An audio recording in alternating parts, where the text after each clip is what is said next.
नमस्कार, superfast top 10 news में आपका स्वागत है। मैं हूं आपके साथ समीक्षा दादीज। आइए बात करते हैं आज की तमाम ताजा खबरों पर। सूरत के सैयदपुरा इलाके में गणेश पंडाल पर कुछ लोगों ने पथराव किया, जिसके बाद इलाके में हंगामा मच गया। हालांकि फिलहाल स्थिति नियंत्रण में है। गुजरात के गृह मंत्री हर्ष सांघवी ने और पुलिस कमिश्नर अनूप सिंह गहलोत ने इस संबंध में जानकारी दी। सूरत शहर के सैयदपुरा क्षेत्र में आज कुल 6 लोगों ने मिलकर गणपति जी के पंडाल पे पत्थर मारे। ये सभी लोगों को पुलिस ने कुछ ही मिनटों में गिरफ्तार कर लिया गया था। जितने भी आरोपी थे, जो एक्चुअल आरोपी थे, जो लुखे लोग थे, जो शांति को दौड़ाने का प्रयत्न किया, सबको पकड़ने का कामगिरी चालू है। 1000 के आसपास चारों तरफ पूरी पुलिस लगी हुई है। जो है देश भर के महत्तम नागरिकों के सबसे बड़े आस्था का केंद्र ऐसे श्री गणपति जी का आगमन सूरत शहर में और देश भर में हो चुका है। ये 10 दिन सूरत शहर के हजारों जगहों पे लाखों लोग साथ में मिलकर गणपति जी की पूजा अर्चना करते हैं। सूरत शहर के सैयदपुरा क्षेत्र में आज कुल 6 लोगों ने मिलकर गणपति जी के पंडाल पे पत्थर मारे। ये सभी लोगों को पुलिस ने कुछ ही मिनटों में गिरफ्तार कर लिया गया था। ये 6 लोगों को बहकाने वाले कुल और 27 लोगों को भी पुलिस ने गिरफ्तार किया है। देर रात तक ये कॉम्बिंग चला। आज सूरत शहर पुलिस को खासतौर पर निर्देश दिए गए और उन्होंने ये संकल्प लिया है कि सूरत शहर में सूरज की पहली किरण, जब सूरत शहर के लोग जब सूरज की पहली किरण के दर्शन कर रहे होंगे, उससे पहले गणपति जी के पंडाल पे पत्थर फेंकने वाले और उनको बहकाने वाले सभी लोगों को गिरफ्तार कर लिया जाएगा। सभी जगहों पे, सभी क्षेत्र में कॉम्बिंग चालू है और खास तौर पे गुजरात की शांति को ठेस पहुंचाने वाले, चाहे वो कोई भी लोग हो, उन्हें नहीं छोड़ा जाएगा। सख्त से सख्त कदम उठाए जाएंगे।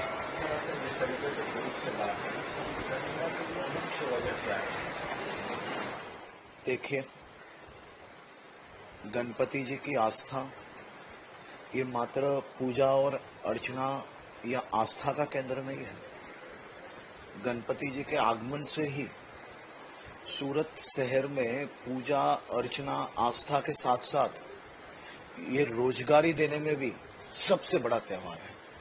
चाहे वो फूलों वाले हो, चाहे वो पुजारी हो, चाहे वो मंडप का काम करने वाले लोग हो, चाहे वो कैटरिंग का काम करने वाले लोग हो, चाहे वो छोटी छोटी लारियां या फिर दुकानें चला रहे हो उनका काम हो, टेम्पो ट्रक चलाने वाले लोग हो, बैंड वाले लोग हो या फिर डीजे चलाने वाले लोग हो, ये सभी सेक्टर्स के लोगों के पास ये 10 दिन काम, भरपूर काम रहता है और उससे ही ये 10 दिन से दिवाली का भी उनका त्योहार बन जाए, इस प्रकार का उनको खास रोजगारी मिलती है। ये त्योहार एवं गुजरात की शांति को ठेस पहुंचाने वाले लोगों को कॉम्बिंग करते वक्त आपने देखा दृश्य, आप सबने देखा है कि किस प्रकार से ताले लगा के अंदर छुपे हुए थे, किस प्रकार से पुलिस ने सभी ताले तोड़े और एक एक को घर के पर्दे के पीछे एक के ऊपर एक लोग छुपे हुए थे, उनको भी पकड़ा गया। ये तो लोहा का ताला था, जो चाहे वो ताला बना ले। ऐसे एक एक व्यक्ति को ढूंढ ढूंढ के पकड़ के सख्त से सख्त कदम उठाए जाएंगे। ये 27 लोगों को पकड़ लिया गया है और रात को कॉम्बिंग चालू है। सूरज की पहली किरण से पहले गणपति जी के पंडाल पे पत्थर फेंकने वाले और उनको बहकाने वाले हर एक लोग पुलिस की हिरासत में होंगे। गणपति जी ये मेरी आस्था का सबसे बड़ा केंद्र है। उनकी पूजा अर्चना करनी ये मेरा सौभाग्य है और जो पंडाल पे आज पत्थर फेंके गए थे, वही क्षेत्र में वही सभी गणपति भक्तों के साथ बैठ के मैंने आज पूजा अर्चना भी की है, आरती भी की है। पूरे एरिया का मैंने जायजा आज खुद चल के लिया है। ये मेरे अपने लोग हैं, उनकी तकलीफों में मैं उनके साथ खड़ा हूं और गुजरात की शांति को ठेस पहुंचाने वाले एक एक व्यक्ति को सूरज की पहली किरण से पहले पकड़ने का जो संकल्प है, वो संकल्प पूर्ण करने के लिए आज मैं खुद एक पुलिस चौकी में आके बैठा हूं और पूरी रात में सुबह होने से पहले सभी लोगों को न्याय मिल जाएगा। आज रात को एक गणेश पंडाल के ऊपर जो है कुछ बच्चों ने जो है पत्थर मारा।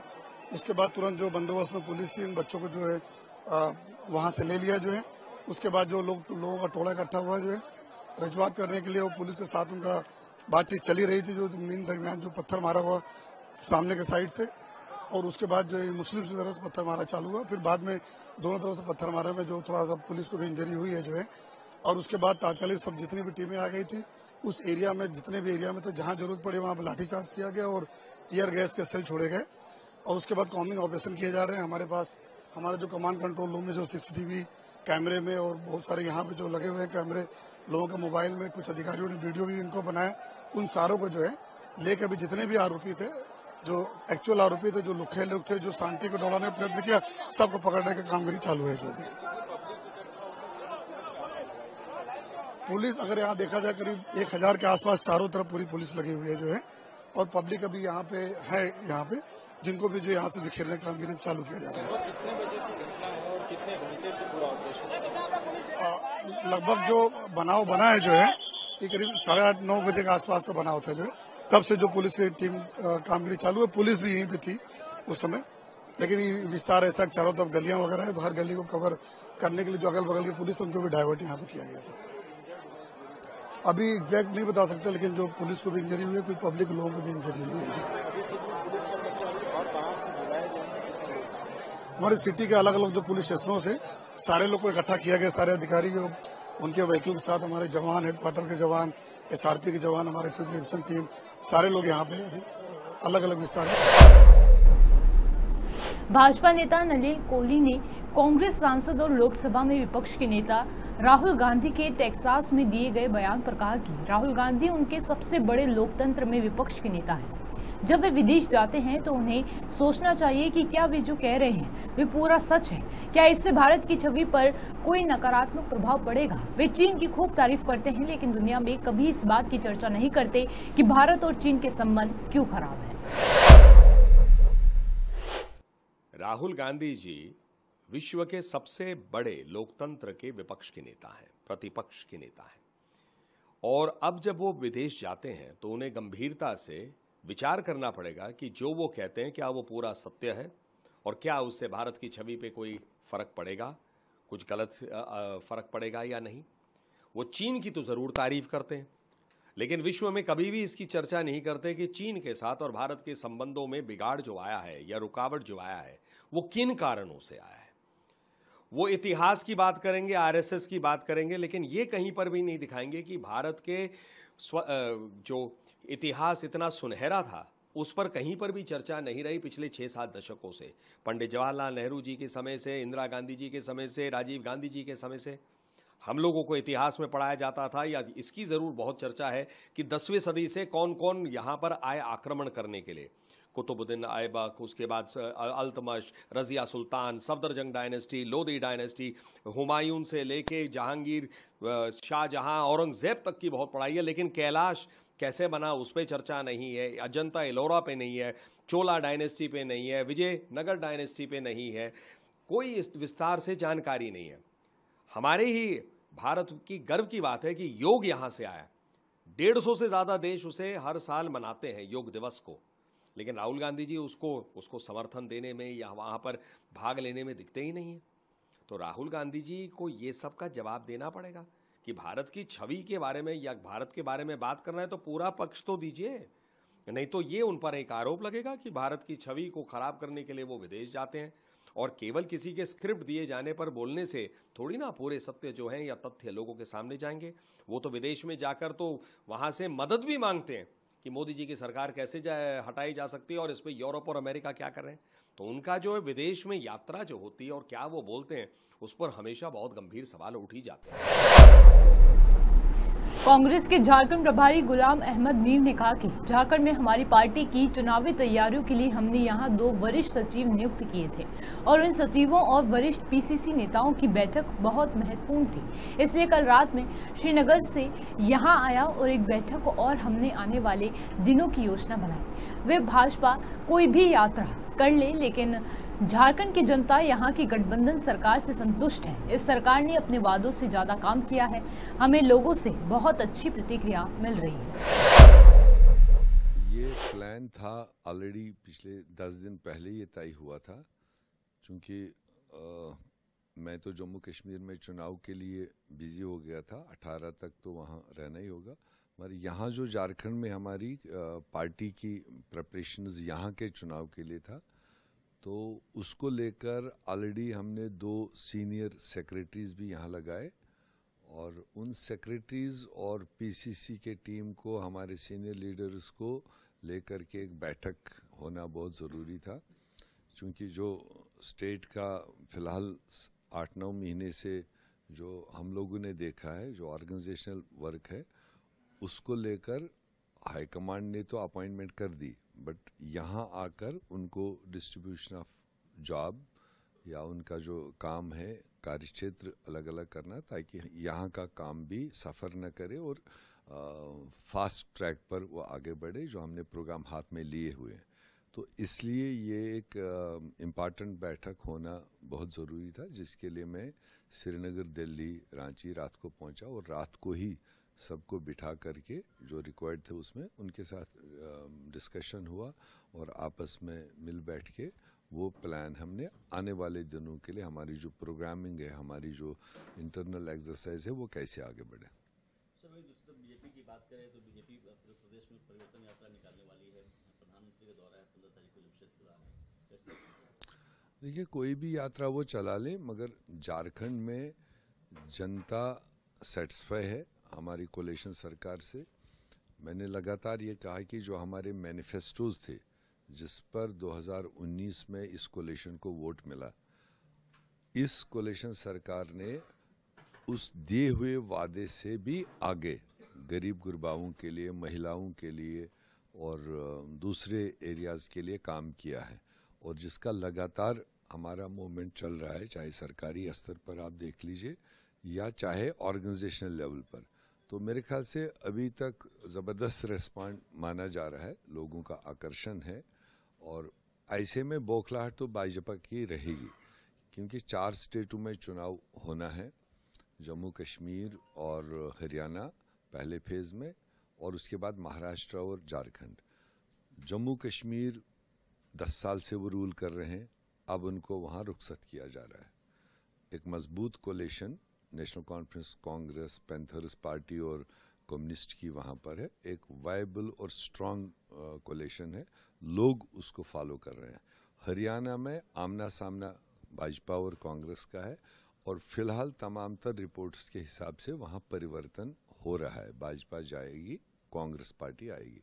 महाराष्ट्र में हमारा अलायंस बहुत ही वाइब्रेंट है और मजबूती के साथ, और महाराष्ट्र के लोग ये फील कर रहे हैं कि मोदी ने डाका मारा, जो वहाँ इलेक्टेड सरकार थी और खरीद फरोख्त करके वहाँ इलेक्टेड सरकार गिराई, उसका हिसाब किताब महाराष्ट्र वाले इस चुनाव में लेने वाले हैं।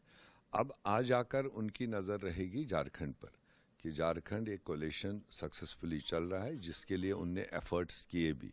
यहाँ की सरकार को उथल पुथल करना, यहाँ के मुख्यमंत्री को, मतलब अब जो कोर्ट ने भी कहा है कि कोई विटनेस नहीं है, मगर कितना उनने कोशिश किया। तो ऐसे में ये झारखंड मजबूती के साथ कोलिशन का साथ देगा। काम किया है, गरीबों का काम किया है, महिलाओं का काम किया है। वो परिवर्तन यात्रा चलाएं या कोई भी यात्रा चलाए, मगर झारखंड की जनता हेमंत सोरेन सरकार को, कांग्रेस जेएमएम सरकार को पहले से ज्यादा मजबूती के साथ भेजेगी। ये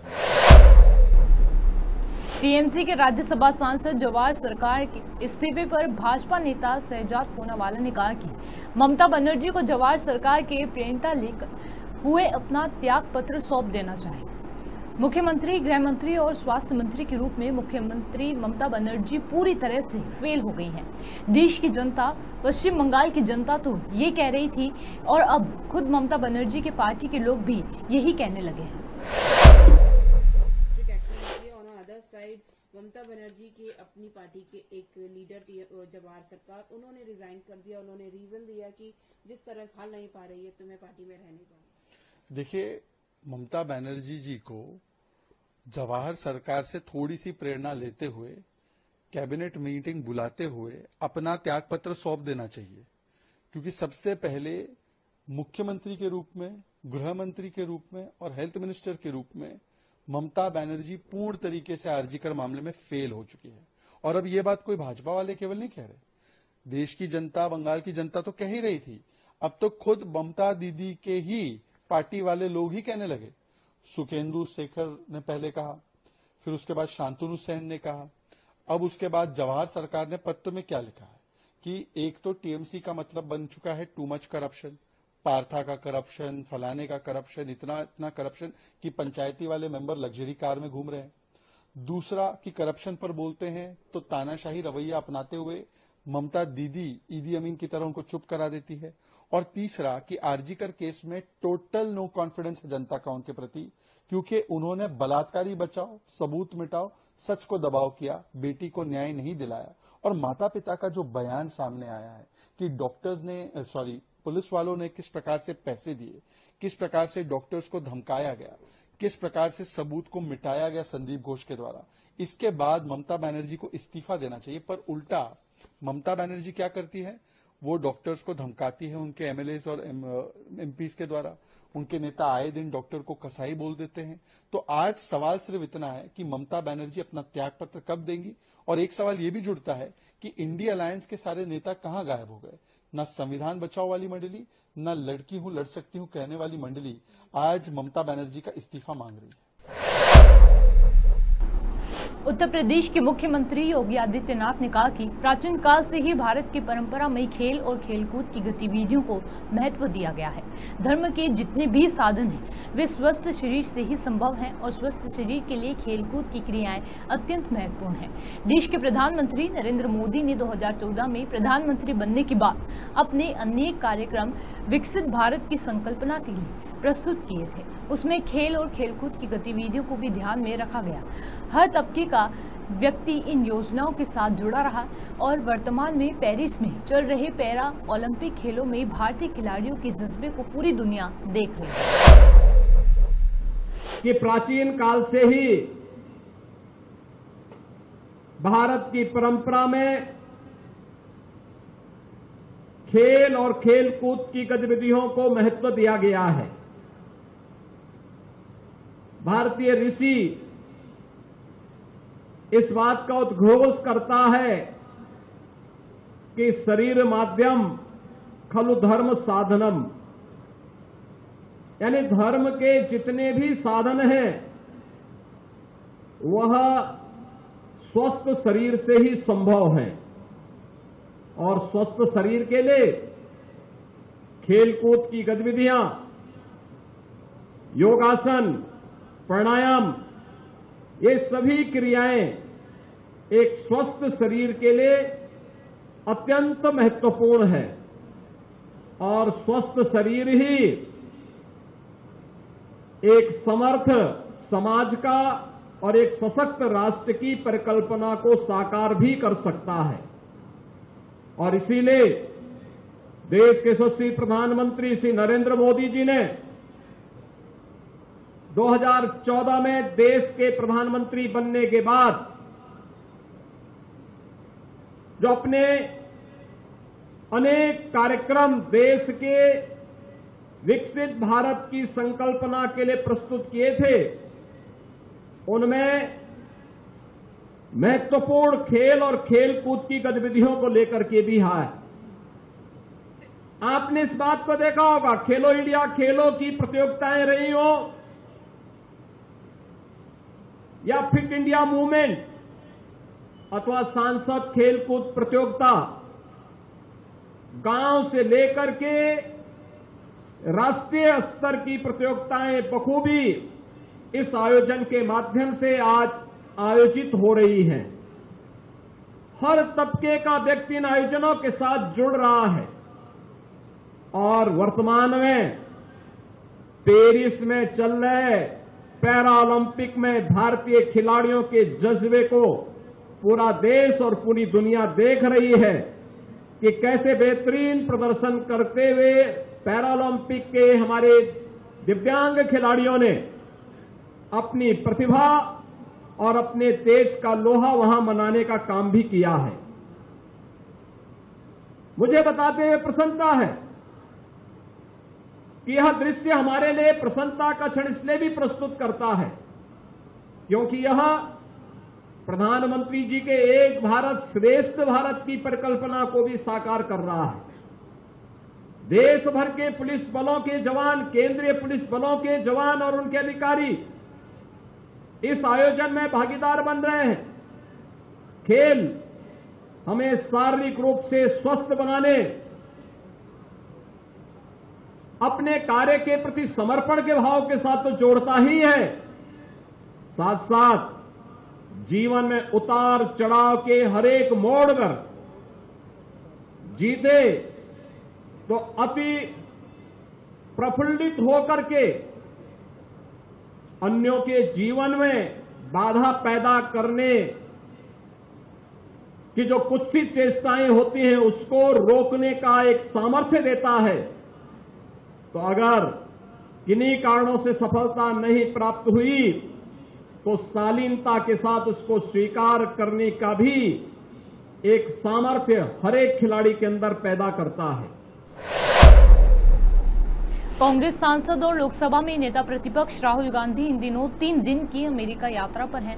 रविवार को वे टेक्सास के डलास पहुंचे और यूनिवर्सिटी ऑफ टेक्सास में छात्रों के कई अंतर्राष्ट्रीय मुद्दों पर चर्चा की। उन्होंने कहा कि अमेरिका, यूरोप और भारत समेत कई देशों में रोजगार बड़ी समस्या बन रहा है, वहीं चीन में बेरोजगारी की दिक्कत नहीं है। उन्होंने कहा कि मैन्युफैक्चरिंग सेक्टर पर ध्यान न देने की वजह से बेरोजगारी का संकट पैदा हुआ है। भारत में रोजगार देने के लिए इन सेक्टर में सुधार की जरूरत है। यूपी में हुए मंगेश यादव एनकाउंटर के बाद योगी सरकार बुरी तरह घिरी हुई है।